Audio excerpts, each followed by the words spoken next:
یہ واقعہ بنی اسرائیل کے ایک شخص کا ہے کہ وہ ایک فاحشہ عورت کے پاس گیا اور زنا کیا، اور غسل کرنے ایک نہر میں اترا تو نہر سے آواز آئی کہ اے فلاں، کیا تجھے شرم نہیں آتی؟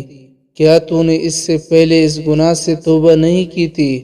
اور کیا تو نے دوبارہ نہ کرنے کی بات نہیں کہی تھی؟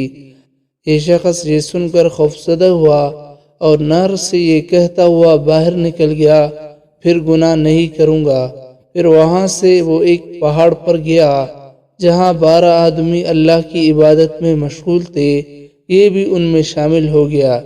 اس درمیان وہاں قحط پڑ گیا تو وہ لوگ غذا کی تلاش میں پہاڑ سے اترے اور اسی نہر پر سے گزرنا چاہتے تھے۔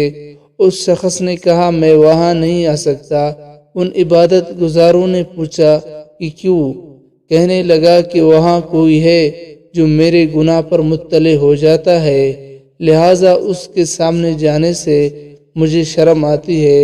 وہ لوگ اس کو چھوڑ کر آگے بڑھ گئے اور نہر پر پہنچے تو ندا آئی کہ وہ تمہارا ساتھی کہاں ہے؟ ان لوگوں نے بتایا کہ وہ یہاں آنے سے شرماتا ہے کیونکہ یہاں کوئی ہے جو اس کے گناہ پر مطلع ہو جاتا ہے۔